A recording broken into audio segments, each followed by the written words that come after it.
Hello, Robert Kiyosaki, and as you know, we're in the middle of election season. So whether you're an American or throughout the world, this election between former President Donald Trump and Kamala Harris, Vice President, is the most confusing and chaotic election I've ever seen. But it's also, I think, the most important election of my lifetime. So I'm going to be talking today, are you voting for a capitalist or a Marxist?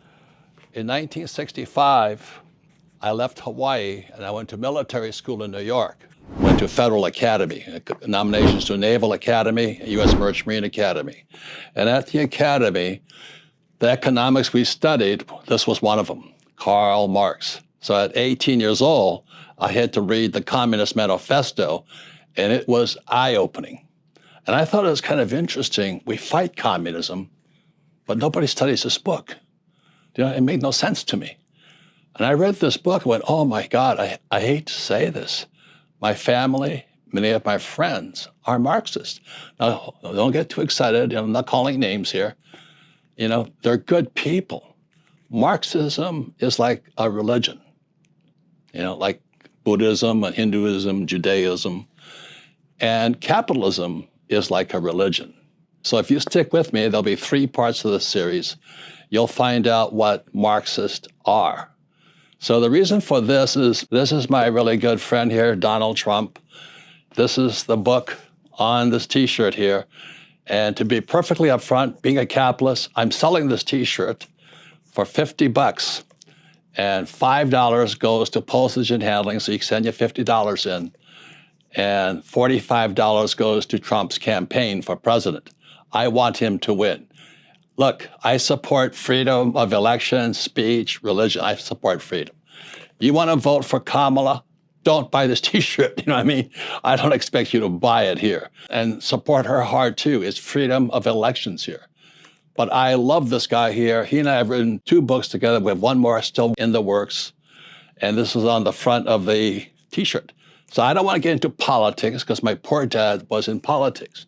My poor dad ran for lieutenant governor of Hawaii as a Republican and got crushed.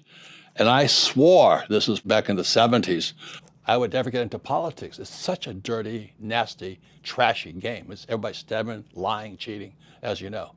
But the reason I support my friend Donald Trump here is we got together not as politicians, but as teachers. We teach capitalism. Donald Trump and I have taught all over the world together. I know some of you hate him. He says things he shouldn't say. I know that. And he is kind of a wise ass, which gets him in trouble. But he's a great man. And I always saw you treat everybody with such respect. There was no such thing as a stupid question. You were always charming. You always made, you lifted the situation up. And that has really affected me because in my company, sometimes I think I'm better than people. And what I've learned from you is to be respectful to all people. Well, I think it's always good. Thank you. The Trumps are great people, in my opinion, as compared to the Bidens, Hunter Biden with his porno and drugs. You know, if you like that, like father, like son, you know what I mean? And Don Jr. and Eric Trump, I found out who they were because what I learned at the academy is this: actions speak louder than words. At my academy, King's Point, it was acta non verba. So what I'm saying is I watch a person's actions, not their words here. So I first met Donald Jr. and Eric, and we were upstate New York, and we were in this little restaurant. We were shooting birds, and Don Jr. and Eric go in the back to the workers. And these guys are washing dishes and all this, and both boys shook everybody's hands. So they spoke a little bit of Spanish to them and all this. So I would say most of the people working there were illegals, but the boys were humans to them. They were very, very kind. We've hunted together in Hawaii and all this. So I know them very well, and their father is a very good man. So with that said, this is part 1 of a 3-part series. We're selling this T-shirt here. It's not about politics, it's about education. So this is the front. This is Midas Touch for entrepreneurs. Not an entrepreneur, don't buy the shirt. And back here is a saying, here is this. That's the back of the shirt. In other words, this is about financial education. Let me show the back of the shirt one more time so you can read it here. So Donald Trump and I taught capitalist education throughout the world. What causes communism, or this here, is when the gap between rich and poor gets too wide. So after I went to the Academy in New York, I graduated in 1969, and I had a high-paying job with Standard Oil of California. My background is oil. I make a lot of money in oil. But the Vietnam War was still on, and so I went to Vietnam, and I saw the problem. The reason there was a revolution in South Vietnam, one of the many, besides a corrupt government, was the gap between rich and poor was too wide. I remember I was a pilot flying off an aircraft carrier in 1972, going along the beaches of Vietnam, most beautiful beaches in the world. And I'm from Hawaii. Their beaches are second to none. And I saw all these French villas, these French Riviera villas, and they were all burned out. I mean, the poor people were so angry at the French, the rich, the conquerors, and they burned the place down. So this book has become more and more real. As I actually went to Vietnam, I fought communism, I fought Marxist. Unfortunately, we killed a lot of them, and they killed us. And the battle I was at that was most memorable was when the North Vietnamese ran south across the demilitarized zone, and it was the Battle of Quang Tri. We lost so many aircraft and so many men, and I knew we had lost. It was a very terrible feeling. The North Vietnamese wanted to win more than our Vietnamese. And I remember flying back to the carrier and landing, we're all shot to heck. It's really sad because your friends don't come back. My aircraft lands and it goes, where's George or where's theirs? You didn't make it. And you never see them again. They disappear. They're MIA or dead. And we go into the ready room and there was a debrief. And our lieutenant colonel says, what'd you guys learn? And I raised my hand. All these pilots we're busted up. A lot of us had blood all over us from carrying bodies and things off into our aircrafts. And he says, what you guys learn? I raised my hand and I said, Colonel, how come their Vietnamese fight harder than our Vietnamese? I almost got court-martialed for that one, But I couldn't understand why the North Vietnamese communists fought harder than the South Vietnamese who had everything. And another thing, too, is that the North Vietnamese soldiers were skinny. The South Vietnamese a little chubbier. And so there's a thing about capitalism and, the good life that's good, but we get weaker. That's one of the problems I have. So I'm going to say the question is, are you voting for a capitalist or a Marxist? I think we all know my friend Donald here is a capitalist, and that's what this shirt is for. And I want him to become president again. So is Kamala a capitalist or a Marxist? And if you read this book, you'll find out she is a hardcore Marxist. The way you know is by their actions and what they say. So at AOC, Alexandra Ocasio-Cortez, she's a bartender who became representative, the beauty of capitalism. And she says, a world to win. That's Marxism. Marxists want to take over the world. So I read this book here. I also learned something else, is that the way Marxism was going to take over America is via our school system. So what happened in America in 1930, Columbia University, prestigious, Ivy League college, their teachers' college invited Marxists from Germany to teach their teachers. So that was in 1930.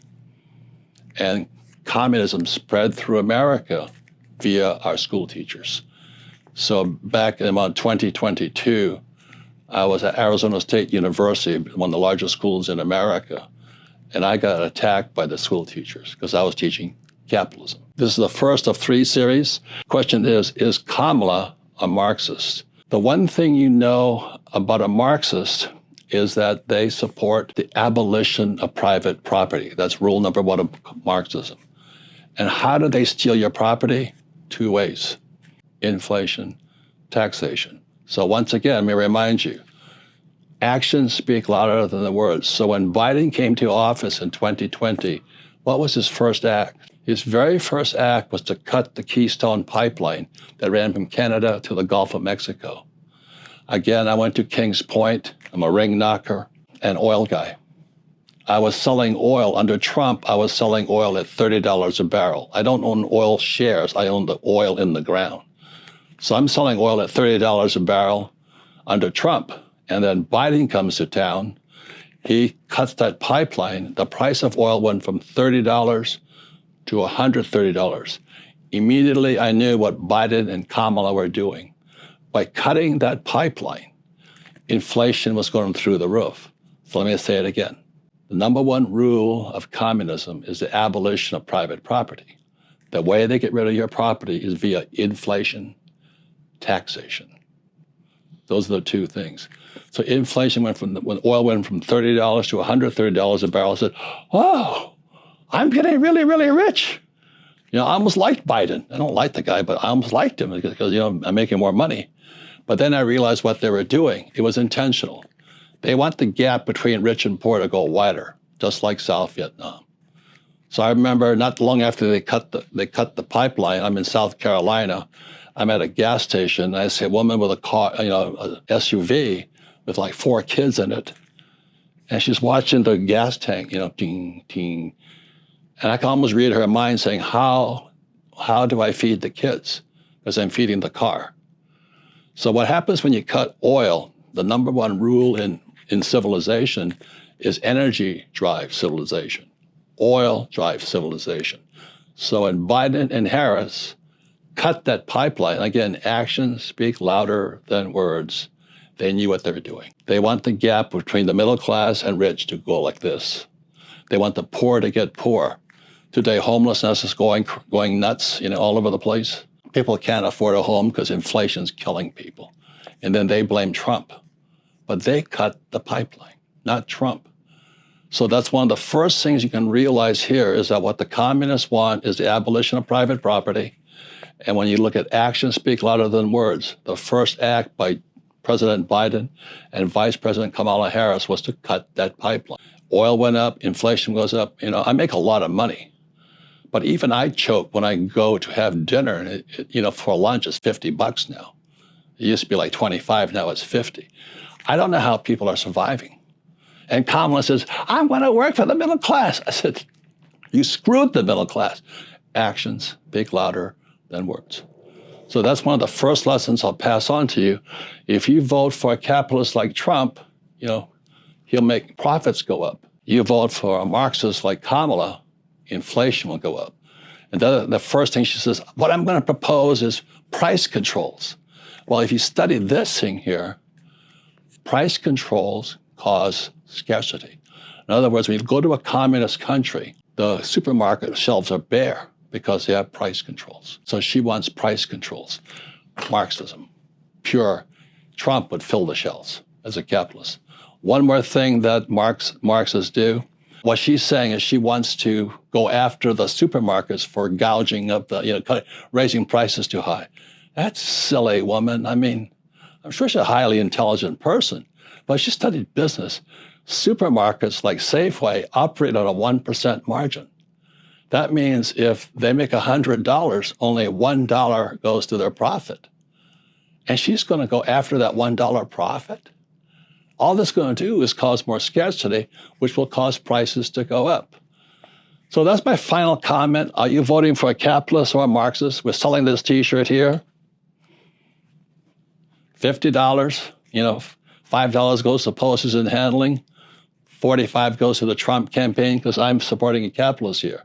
Or you can support a Marxist. That's up to you. It's a free country. I support your ability to vote for who you want to vote for, but know who you're voting for. So if you want to watch the second part, or if you're fed up because you like Kamala a lot and because you love Marxism and higher prices and the gap between rich and poor and empty shelves, vote for her. Have a good time. Actions speak louder than words. But I want to find out more. Stay tuned for the next video. The question is, are you a capitalist or a Marxist? And I'll be going into more what Marxists really taught.